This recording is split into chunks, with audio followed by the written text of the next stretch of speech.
Hey guys, welcome to another episode of the 4 Pillars of Health with Kevin Davis. Today we are going to talk about the dreaded word sugar. Sugar is all around us. It's on every corner, convenience stores, grocery stores, ball games, family get-togethers, church functions. Sugar is everywhere and it is causing a major problem within our health system. And the amount of money that is spent on treating sugar-related problems is astronomical. But what we're going to talk about today is some of the things that can help you fight this sugar addiction. We're going to give you some signs of what it is to be sugar addicted. We're going to talk about things that are associated with taking an excess amount of sugar as far as our health. And then we're going to give you some pointers as far as like how can you detox and get off sugar. And one thing that we're going to do for the people who follow this is we're going to do a 5-day sugar detox challenge. So if you're interested in joining us, click the link and we'll get you set up. We'll get you some emails. We're going to have a couple of Zoom calls to answer questions and just to encourage you so that you can get healthier by getting off sugar. Now,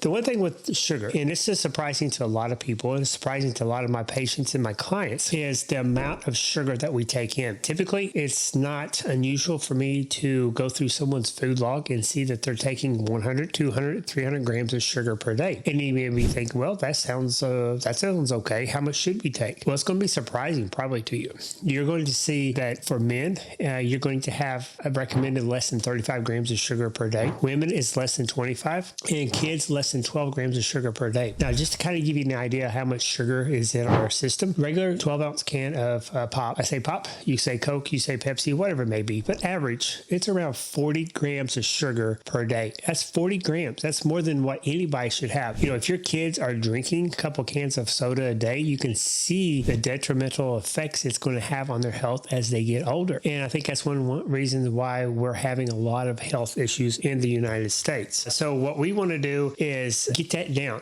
We want to get it down to a reasonable amount. You can't really go zero sugar. I eat very little sugar, but I still take in 10, 15 grams of sugar per day because it's in our foods as well. But what we want to eliminate is the sugar that is kind of like the bad sugar, the high fructose corn syrup, those type of sugars that are causing the problems in our health system. So you may be thinking, well, I'm not sugar addicted. Well, let me ask you if you have any of these signs of sugar addiction. Are you hangry? And what I mean by that is when you get hungry, do you get angry? Do you get frustrated? Do you get short with people? If you've missed a meal, how do you feel? A lot of people who've missed a meal, they think it's the end of the world. You know, if you're metabolically flexible, which I think I am, I can miss a meal or even 2 meals and I'm okay. So one of the signs of being sugar addicted is just like if you're addicted to anything else, you go without it for a certain amount of time, what's going to happen is your body's going to crave it and you start behaving in a different way. So be honest with yourself. Are you hangry? Is that a sign for you to be sugar addicted? Another thing is your weight. Obviously, I think that's pretty obvious to a lot of people, but if you have a lot of especially central obesity, you may be sugar addicted. You may be taking in too much sugar and it's being stored where it should not be stored. Number 3, if you have rashes, if you have acne,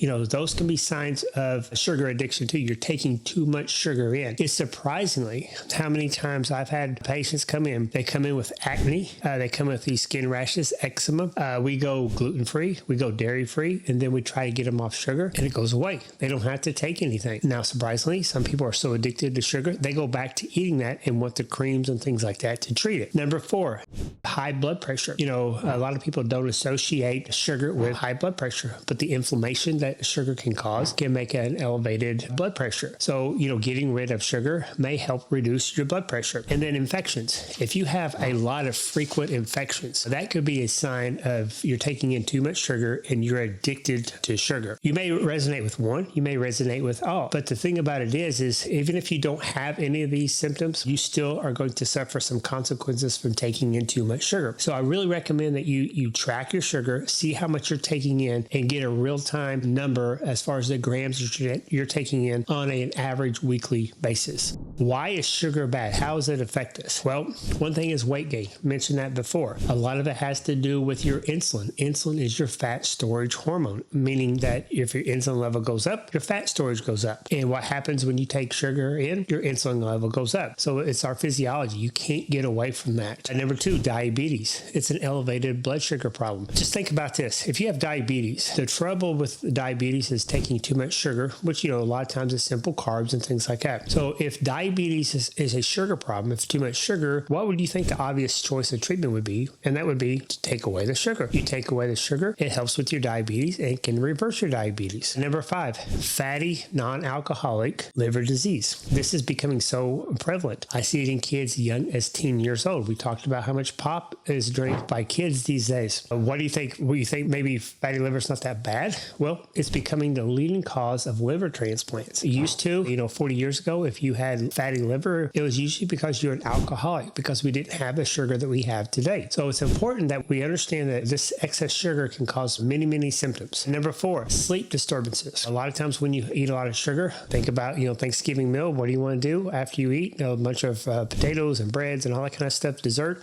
You want to crash. You go on the couch. You're tired. So if you're tired then and you're taking rest, how's that going to affect your sleep at night? It's going to make it irregular. I have a lot of people who have sugar spikes at nighttime and their cortisol goes up, and sometimes their sugar goes down and their cortisol goes up. So you can have these problems and it's going to cause people to wake up. Typically, I have people waking up at 3 o'clock. A lot of times it's because they ate it at 9 or 10 o'clock, and that's the way your body is working. It's processing that food that you eat late at nighttime. Number 5, anxiety. There's some studies out somewhere up northeast in the United States that they've shown how food, especially sugar, can affect anxiety. If you have anxiety, a lot of times if you can control that up and down sugar, a lot of times it can really help your symptoms. The other thing is a lot of anxiety type medicines can actually make your sugar go up. So you want to be careful what kind of medicine that you're taking. Number 6, gout. Gout is something that we think about joint disease. A lot of times we think about eating too much meat, but also the fructose, that's a sign of having too much fructose. Now, fructose is half the sugar in really regular table sugar. So in table sugar, you got half glucose, you have half fructose, and the fructose is usually causing the problem with the uric acid. So I do a lot of testing for uric acid on almost everybody just to see if they have underlying metabolic disorders associated with fructose. 7, headaches. Headaches usually are from inflammation. They can be from other reasons as well, but inflammation can be a result of taking in too much sugar. And number 8, joint pains. There's something called advanced glycation end products. If you think about this, if you have joint pains, maybe you're taking in too much sugar, because what happens is that excess sugar, let's say you're a diabetic and your blood sugar is high. You take some medication, your blood sugar goes down. Where do you think that sugar goes? Unless it's some of the newer medicines that's out that makes you urinate sugar, that sugar is deposited somewhere in your body. And a lot of times the joints and tendons get these deposited sugar, and they can cause inflammation, and that causes some of the joint pains. And number 9, aging. What happens when you take excessive amount of sugar is you have what we call telomeres that are shortening. Now,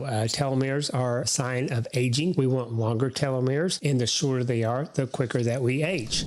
So these are some of the reasons why we really want to limit amount of sugar that you take in. So let's say that you identify you're hangry, you've got diabetes, you got high blood pressure, maybe you have some rashes, some eczema. What can you do about it? Well, you need to get off sugar. So I'm going to talk about simple tips for detoxing for sugar. Number 1, the first thing I want you to think about is I want you to think about the things you can eat, not the things you can't eat. It becomes a mindset issue. So if all you're thinking about is I can't eat sugar, I can't have candy bar, I can't have a pop, instead think about the things you can have. You can't have any kind of meat. You can have vegetables. You can have some fruit at this time as well too. So concentrate on the things you can eat, not on things you can't. And number 2, during this time when you're trying to detox sugar, don't worry about losing weight. That will come. You get off sugar, you're going to lose weight. So don't worry about how much you're eating and things like that. You can't chase 2 goals at one time. You can't try to get off sugar and you can't try to lose weight at the same time. Just concentrate right now, getting rid of the addiction, and then the weight issue will come later on. It's a process. Put first things first. And number 3, when you are going to quit,